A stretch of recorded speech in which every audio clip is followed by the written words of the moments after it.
Okay, this is the regularly scheduled meeting of Labor and Economic Development Committee. I'm going to turn it over to start here to the clerk, Sonia Harward.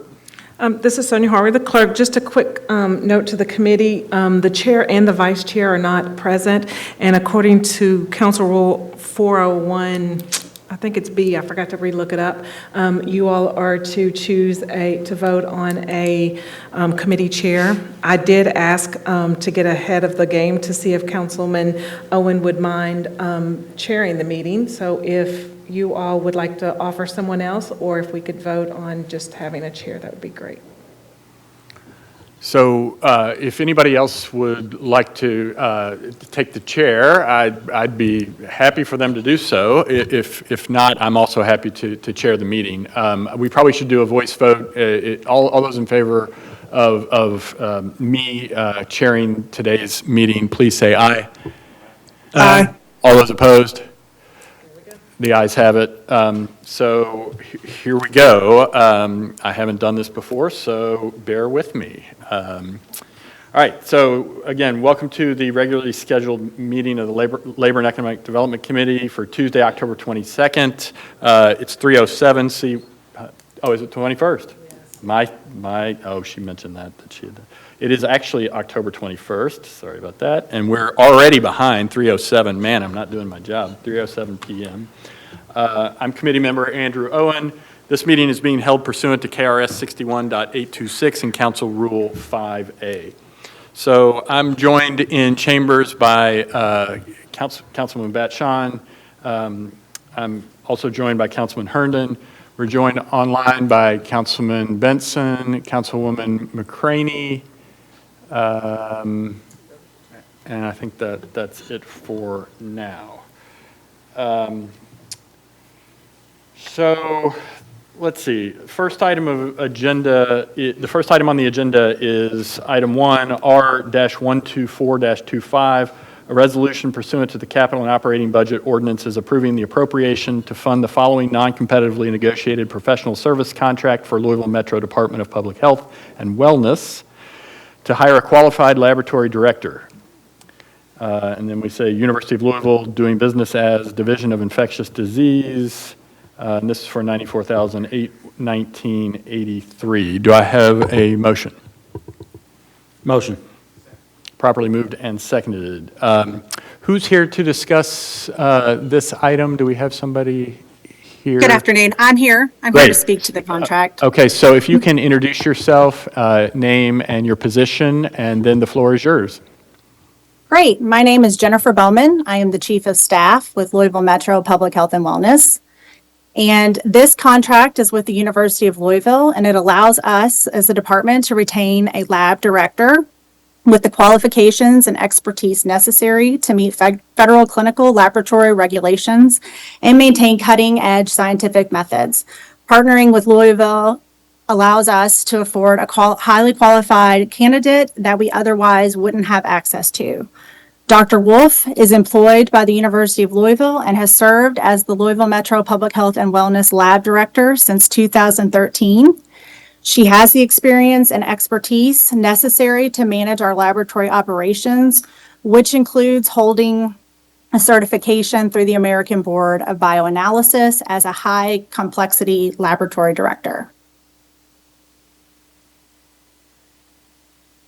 And I'm happy to take any questions. Okay, thank you. So, I mean, we a lot of times ask why we're doing non-competitively negotiated contracts, and you've explained the reasoning behind that here. So, do I have anybody have any questions or concerns about this item?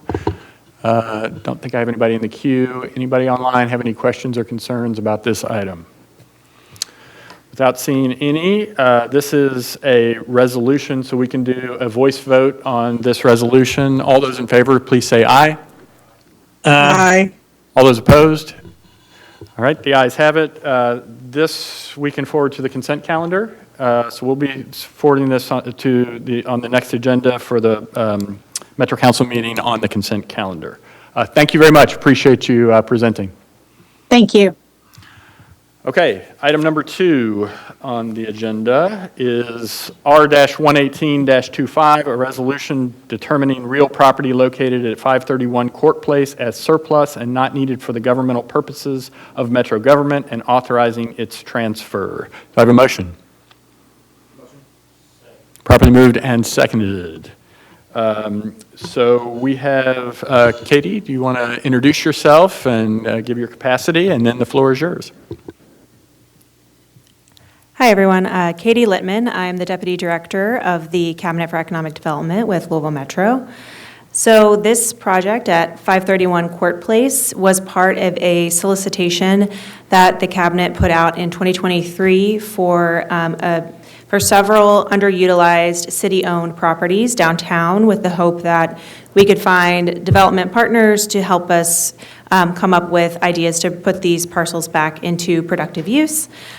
So this was part of the Civic Center group of properties that included the Fiscal Court building, as well as the parking lots behind City Hall, the lot of the former LMPD headquarters as well. And so through that solicitation process and competitive process, the Cabinet selected Wayland Ventures, who's represented today by Mariah Gratz, to be the developer with an LOI for the Civic Center properties. So Fiscal Court is phase 1 of that overall project. As you all are probably aware, it's a now completely vacant historic office building.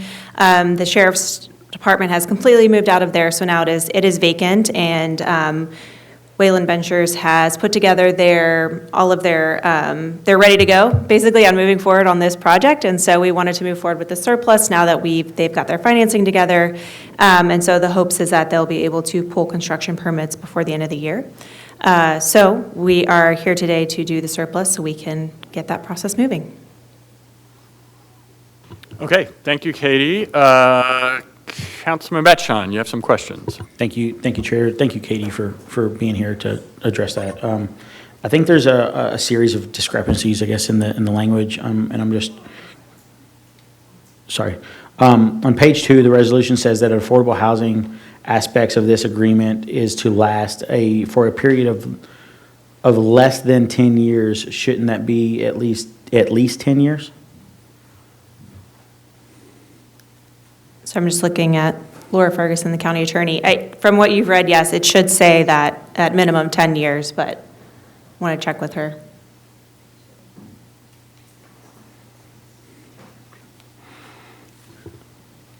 While we're trying to get that answer, I just wanted to announce that we've been joined by Councilwoman Purvis in chambers. Yes, council member, you're correct. That is an error in the surplus resolution. So I guess we need to obviously adjust that, and then there are 106 units expected, with at least 35 being affordable and 80% medium income.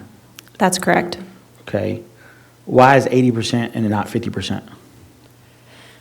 So, I mean, I can ask Mariah to come here to explain more, but I think that is a standard where we consider affordable housing, is 80% is the sort of that top level. And so by having the units at 80%, we were able to get a much higher ratio of affordable housing units. So a full 1/3 of the units are going to be affordable in this project. So when you start to, increase the affordability levels, you could decrease the total number of units that might be available, but, that's one explanation, but happy to dive in more if that's helpful. So Councilman Batchon, I mean, it's a good question, but it's the same conversation that we had. Remember when we had the conversation about the Affordable Housing Trust Fund, and we were trying to determine whether we wanted to be able to fund more units of affordable housing across the city, or whether we wanted to fund deeper affordability units, but it was going to be fewer units because we had to put more money toward it. So I think that's part of the answer here, but it's a good question. Okay. I'm going to ask one more question. I'm going to let somebody else ask, and then I'll cue back in if needed. What is phase 2 of the property as described within the development agreement? Is that for aspects of the property within the building or somewhere else? So Phase 2 would reference the other parcels within the, am I speaking correctly? The other parcels within what our LOI is covering, which includes the parking lots as well as the lot where the former LMPD headquarters is. So we wanted to go ahead and allow this part to move forward, so that way the fiscal court project can kind of be a catalyst for the redevelopment of the overall site. So Phase 2 is not covered as part of the development agreement, that specific development agreement. Okay, I'm gonna let somebody else cue in and I'll come back. Councilwoman Purvis. Thank you, Mr. Chair. I apologize for being late, but are we talking about the building directly across the street on the east side of 6th Street? The building where the sheriff and everybody? Yes. Yes. Yes. So we're looking to surplus the entire building for a development? Correct, yes. So this was part of a solicitation that went out in 2023 with a number of city-owned properties. This was one that was put out for a competitive solicitation. Okay. And have you accepted a proposal already from a developer? Yes, so we have a development agreement in place with Wayland Ventures. They were the ones who were selected through that solicitation process we conducted in 2023. And since then, we have been negotiating with them on the details for the project. And so now the final program is there's going to be 106 residential units in the building, of which 35 will be affordable. You said 35 would be affordable. Yes, so one-third of the units. 106, and 35 of those 106 would be 30 to 80% AMI. Correct. Okay, so we're going to have residential folks living amongst the government community. Yes. The building is now completely vacant now that the sheriff's office has moved out. Okay, and has this developer done any other projects in Louisville? Yes, yeah. Wayland, so Mariah Gratz from Wayland is here, and she's available to answer any questions, but I would say yes, they have a strong track record of doing adaptive reuse in Louisville, in downtown. For instance, they're finishing up several buildings in the New Lou area right now, so the Tempo Hotel, the new office building where Fifth Third Bank is going, and then as well as a residential apartment building right there in that area. So those are some of their recent projects that they're doing. And more in closer proximity, the Glassworks. Yeah, the property, Glassworks building. Right down the street here was So a they property. developed Glassworks. They did the Glassworks property many years ago, 15, 20 years ago, or whatever. Okay. Right now, I don't have any other questions. Thank you. My colleague may. Thank you. Councilman Batchon. Thank you. Another point that I wanted to make, at page 7 of the development agreement, it says no less than 10 years, which is suggesting the language of the resolution was an error. Otherwise, there would be a conflict between the two on page 2 and page 7. So I think that's something that needs to be addressed. And then if the parking garage is impacted, what is the impact of Metro as well as others who currently are using the parking spaces there? In the parking lot, and so that is part of what they had to submit in terms of their program development is thinking about a replacement for the parking. So that is a consideration that's being taken into phase 2. Can any amendment, I'm stumbling on my words today for some reason. Can any amendments be made by the administration and the developer without Metro Council approval? Any amendments to the development agreement? Yeah.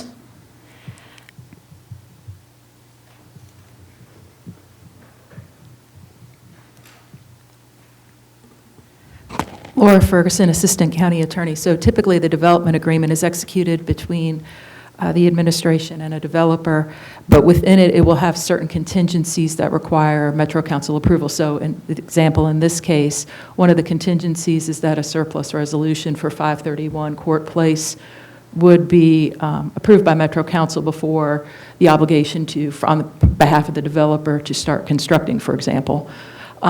Similarly, if I remember correctly, most of the detail about this development agreement is for Phase 1, and that there would be a later document amendment on Phase 2, which would have its own contingencies at that point. So, for example, if as part of that, the contemplation is that the parking lot behind City Hall is to ultimately be conveyed to the developer, that would also be contingent upon Metro Council approving that surplus resolution at that later date. Thank you, Laura. I think the first step would make sure that we make an amendment to the language that says amending the 10-year language to, before we move on. We agree. And I think that would be as simple as amending to insert the word "no" between "of" and "less." In that paragraph, the amendment would be that, so instead of saying for a period of less than 10 years, it would now read for a period of no less than 10 years. Can we go ahead and make that amendment now? And then I'll ask a few more questions. Sure. I'd like to make the motion to make that amendment, please. Second. Can I get a second? All those in favor of that amendment, please say aye. Aye. All those opposed? Hearing none opposed, the amendment is passed. You have something else, Councilman Batchon? Let's let Councilwoman Purvis go. And I think Councilwoman Purvis. I apologize to No, my please. colleague. Let's break up the monotony in here. No, I wasn't paying any attention to you, so I'm sorry. Well, turn your hearing aids on. Don't take it personal. I do want to know a little bit about the affordability. Is this permanent, or is it only for a time period? So we have stipulated in the development agreement, and there would be, there's a draft deed restriction that accompanies as an exhibit to the development agreement, that the affordability would be for no less than 10 years. Okay. Can you talk about other plans in the building, like with the first floor, have retail? Can you tell me some more about this proposed building? I would really like to hear from the developer, if Sure. I may. Is that okay?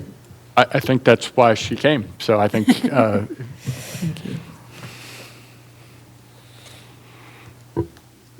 if you can just state your name and who you're with, and then the floor is yours.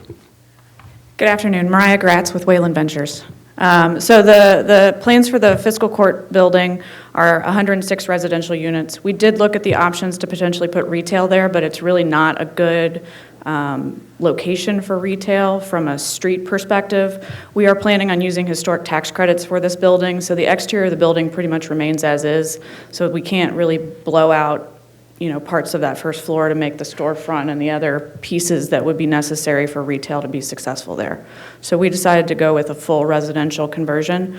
We're very excited to bring 106 residential units to the heart of downtown. I think it's we feel very strongly that downtown is underserved from a residential perspective, and being able to bring more units online will only help with the vibrancy of downtown. So, you're not looking at putting any retail space like on the main floor? Will you have any common areas? Will this be a multi-purpose use building? Will you have conference rooms for people to rent, use for business, or will it 100% be It's 100% residential. There will be some amenities in the building, like a lounge space for the residents and potentially some storage areas in the basement and a fitness center in the basement, but it is turning it into a residential use. Thank you. Thank you. Councilman Batchon, I'm back in there. Let's back go. to you. Thank you so much, and thank you for your developments and your I see you, properties. Councilman And I think, Benson. We'll come back to you next I time. want to first and foremost say that I appreciate everything you all are doing and the work that you're doing in downtown and across the county, and I think it's exceptional work, and you have a good product. But I want to touch on a couple things real quick. Is there a deadline to get this addressed and passed today, and if so, why? So we have been working with the mayor and the city for close to a year now at this point on moving this forward. So we're ready to get in the building, get some selective demo going. We're trying to get our design done. We're trying to get this, started by the end of the year, beginning of next year. So in order to do that, I believe as part of that process, the surplus resolution is required for us to really dig in and get that going. Okay. Kate, this might be a question for you. And what impact would we be losing in the parking? What impact would we be losing in the parking on Park? Would we have to be paying the spaces that we currently use? Did that make sense? So are you referring to the parking lot or a parking lot garage? and yeah, the garage. So the garage is staying with Park. We're negotiating with Park to be able to use some of those spaces for residential tenants. Okay. What protections are there that ensure that the development lives up to its goals, and that we aren't left with something else taking over ownership within the following the agreement? So I'll let Katie take that, but I'm going back to your question about other uses. So one of the things we are really excited about is the Phase 2 with the parking lot and the residual land that's there. That's really where we see the potential for mixed-use development. So that whole block will offer opportunities for retail, for office, for hotel, for more residential. We're really trying to put all of those pieces together in that part of the development. Because that's where we can really address the street traffic. We can make the buildings work better since they're new construction for those purposes. So I just wanted to go back to that from your previous question. I'll let you, Katie, talk now. Councilman, I think your question is what protections are there in place for Metro if the developer does not live up to the development agreement? Is that the question? That's one of the questions, yes. Okay, maybe I'll turn it to Laura to take that one. So there are specific guardrails built in at different points in the construction. If something happens early on, that we don't convey the property until certain benchmarks are met by both the developer and Metro. So if you don't get to those benchmarks, even though the surplus resolution is made, the deed itself and the closing on the property actually is not made. Then there would be the deed restriction, and that would give you some enforcement powers for the life of that deed restriction. That's not uncommon to have a deed restriction in an affordable, like a LIHTC affordable housing project, so it's not unusual. So that would give certain protections. And the development agreement right now is really focused on Phase 1. If there's problems with Phase 1, then obviously you wouldn't move to a development agreement on Phase 2. So there's a number of contractual benchmarks at different points, depending where a problem could arise. Thank you, Laura. Councilmember Benson. Thank you, Mr. Chair. I was just wondering, is there any monetary value of this? Do we receive anything, or is this that we're giving them the property, hoping that something turns out well from the situation? So this is a situation where we are providing the building to the developer, and it's a public-private partnership where they're taking on a lot of liability with this old building that has, needs a lot of repair, needs a lot of work, and they're going to be putting, investing their time and capital into it in order to create a new project that can be, adding these 106 new residential properties. So that is where we feel like we're getting a lot of benefit out of the arrangement, and was part of how we structured that solicitation of how can we structure this partnership in a way that works for the city and we get something good out of it. And then the developer, who's also taking on significant risk, can be able to make the numbers work on a project like this. So right now, we're considering this building is really worthless, or that we would have to spend a lot of money to tear it down. We went through years ago with a company called Cordish. We ended up giving them halfway our city because they had some really good ideas. And I don't think we've really done very well. And so if somebody can make a bad deal, it's usually government. And so I just, it's nice. I like to see somebody make a lot of money, and we have places for people to be. But also, we're supposed to be watchful for the taxpayer, that make sure that we do okay, long as they do okay too. So I'm just understanding that we're giving the property away, hoping that this turns out to be a positive thing. Thank you. So I'm I don't want to step outside my bounds here. But we've been talking for years here on council about how we want additional residential downtown. Many of our colleagues on Metro Council are concerned about density and residential being being outside of downtown. This is exactly what I'm perfectly happy to sit here and answer as many questions, have Katie and answer as many questions as possible. I'm a little bit confused, though, because this is exactly what we're trying to do with our downtown, which is to reinvigorate it by making it a residential neighborhood, which is exactly what this project is supposed to do, which is to bring 106 residential units to a historic building that's in some ways falling down. And so we're kind of creating a public-private partnership here to try to incentivize that development to happen, because developments in old buildings, adaptive reuse are expensive and hard to do. And so that's kind of what we're trying to do here. So we just wanted to kind of bring that to the conversation, and I'll turn it over to Councilman Herndon. Thank you, Mr. Chair. I was going to answer. Never mind. Oh, sorry. If you had another question, Councilman Benson, then go right No, ahead. it's just, you're making a statement that, hey, we're doing the right thing, and it's okay sometimes when everybody thinks, we have a hospital that we're going to tear down, and to me, if somebody asks me how to make affordable housing, there's a bunch of rooms that could be really an easy way for affordable housing, but they didn't ask my opinion other than I get a vote, and so I just see some things we do. That building is, if you think about it, it's not all that old, in the space of time. What happened? Well, government had a contractor or somebody build it and did a poor job. So now we got to tear it down or get somebody else to fix it up for us because we just didn't do the right thing at the time. And so I'm not, hey, it's okay. I've seen a lot of waste. And it's just, and I worked in the school board and understand how that happens. When you get big organizations, you get a few people who think they know everything, that's the way it goes. And so you're right. Let's do it. Well, and I would add, I totally hear your concerns about wanting to make sure that this is, it's a government-owned asset, and that we're putting it to good use. But I will say, the investors, I think the project is $27 or $28 million that they're going to be investing back into this building that otherwise, the city would be potentially investing or figuring out some other, just to get the building. We would have to make a significant investment just to repair the building. So I think we do see it as this partnership to try to get these underutilized assets back into productive use. And also with the phasing, that's another safeguard. So we're not going to be transferring all of the property at once because we do want to see performance on this first phase. All right, Councilman Herndon. Thank you, Mr. Chairman.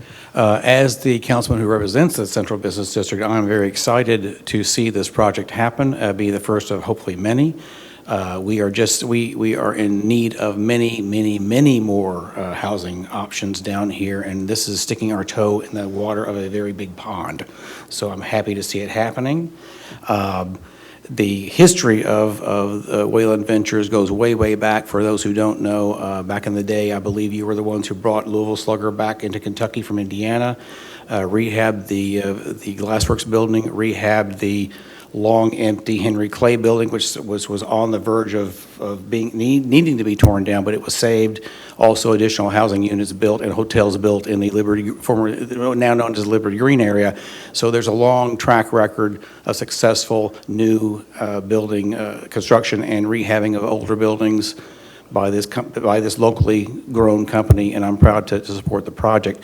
Regarding the surplus furniture, as a brand new council person, when I was trying to outfit my office a few months ago, I went into that building and looked through several rooms, and there was not a whole, there was pretty slim pickings as far as anything that you would want to use or rehab. So I would much rather, that's the reason I'm supporting this. We don't need to pay Metro folks to haul that off to another site and then haul it off again.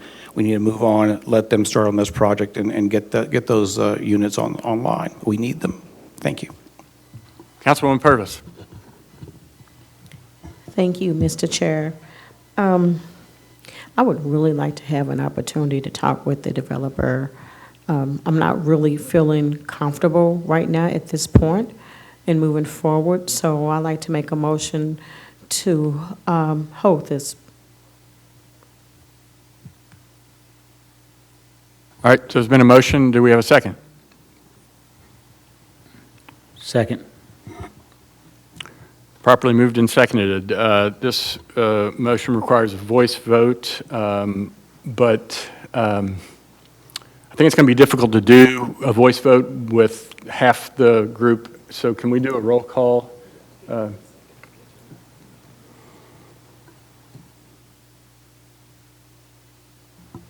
me down as yes. Yes, sir. Councilman Benson, I got you as yes. Councilwoman McCraney? No.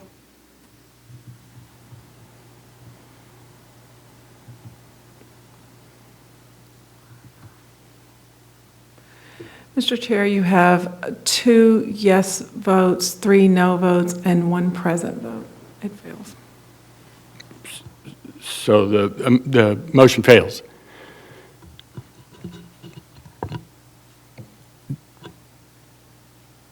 I don't have anybody else in the queue. Anybody else online have questions or concerns about this surplus resolution? Anybody in chambers have additional questions or concerns about this surplus? Councilwoman McCraney. Thank you, Mr. Acting Chairman. I don't have any questions or concerns, but I did want to weigh in and say I am in total agreement of this process. Not only am I in agreement with it, but I wholeheartedly support it because, as Councilman Owen said, this is exactly what we've been talking about. You know, we have had so many opportunities to look at development, and when it goes into residential areas, it seems that there's a problem. If it goes downtown, it seems now there's a problem. When are we going to be really fast forward or forward thinking in how we do development?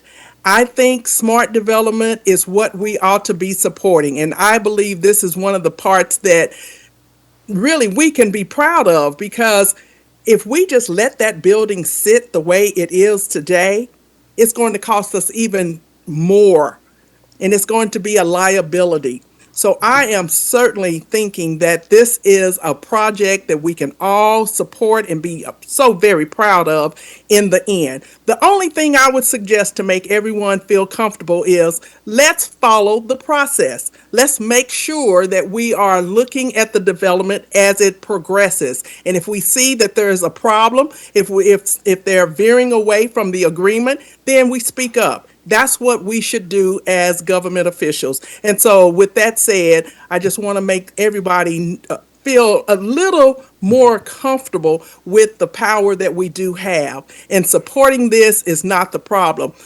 I think that we just should not go to sleep on this.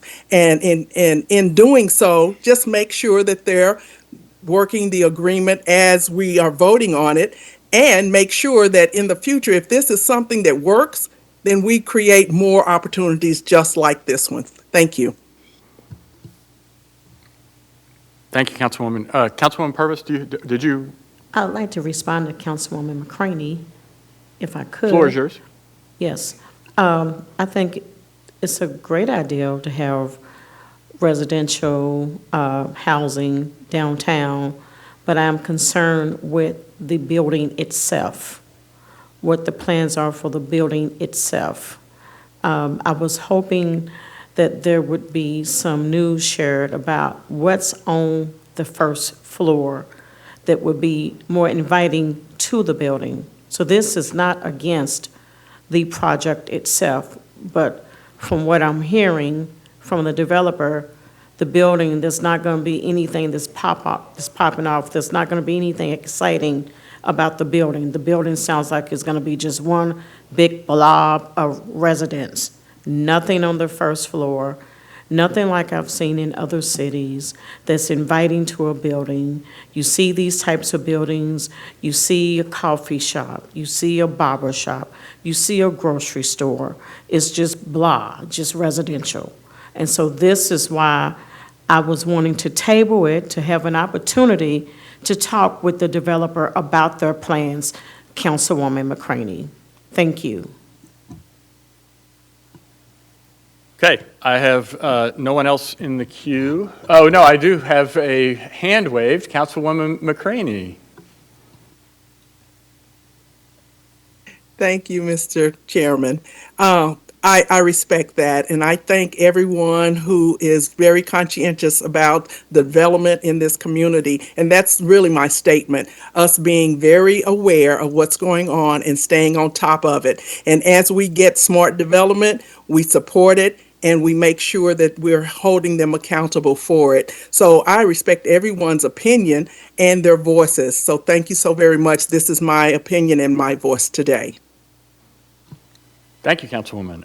Let's see, I don't have anybody else in the queue, so I think we are, this is a resolution, though, so I think we still need to open the roll, though, because I think it is hard to do a voice vote when you have as many people as we do outside of the chambers.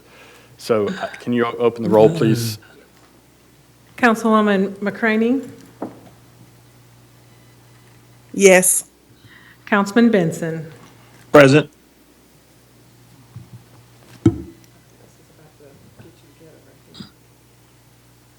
Mr. Chair, you have 3 yes votes and 3 present votes. All right, with 3 yes votes and 3 present votes, it passes. Do we, this is a resolution, do we? It still has to go, it got amended. It got amended, and so it has to go to old business on the next council agenda. Thank you all, thank you, Katie, appreciate it. Next item of business we have in front of us, item number 3, R-119-25, a resolution approving the granting of local incentives to heal Health Tracks RX Indiana, Inc. Sorry, I just got my eyes blurred over a little bit. And any subsequent assignees or approved affiliates thereof pursuant to KRS Chapter 154, Subchapter 32. Do I have a motion? Do I have a motion? I have a motion. Do I have a second? Second. All right, properly moved and seconded. It looks like we have Josh here to speak to this. Please introduce yourself and your role, and the floor is yours. Sure. Good afternoon, members of Metro Council. Joshua McKee, Chief Business Development Officer for the Louisville Economic Development Alliance. HealthTrack RX is a premier PCR-based infectious disease laboratory delivering industry-leading next morning testing results to healthcare providers nationwide. Located at 2425 Universal Way and UPS Labport in District 13, HealthTrack RX has invested $45.5 million in a state-of-the-art lab facility that created 230 new jobs with an average hourly wage of more than $33 per hour. The company is requesting Kentucky Business Investment Act participation at 1% of the local occupational wage assessment and meets all the requirements and compliance standards established and monitored by the Kentucky Cabinet for Economic Development. Louisville Metro Government and the Louisville Economic Development Alliance are supportive of this request for KBI participation and look forward to its approval. Thank you, Josh. Appreciate it. Let's see here. Don't seem to have anybody in the queue. Anybody online have any questions? We do have Councilman Batchon. Thank you very much. I would hate to not have someone in the queue. Yes. We'd hate for me not to say anything today. I've been full of words. That's really what I was trying to say. Yeah, I know. I'm trying to take one out of you and Tony's book, right? So this is in Councilman Symes' district, and he is in support of this, and I think 200-plus jobs into the area is definitely a net positive, especially with a world-standing, world-renowned UPS operation. And we appreciate the $45.5 million investment in the community. So thank you, and Josh, thank you for your team, and let's keep it coming. Appreciate it. Great. Anyone else have any questions, concerns, anything they want to add to this before we do a voice vote? Well, I'd still rather do a roll call vote, because I think, well, actually, on this one, let's go ahead and do it. Let's go ahead and do a voice vote. All those in favor, please say aye. Aye. All those opposed? All right, this has been approved unanimously and will be forwarded to the consent calendar. Point of order, Mr. Chair. Yes, sir. If Councilman Owen was here, we'd have been done 30 minutes ago. Thank you, appreciate that commentary. All right, that's all I have on the agenda. Anybody have anything else that they would like to address before we adjourn this meeting? All right, with no further business in front of us, we are adjourned. Thank you all.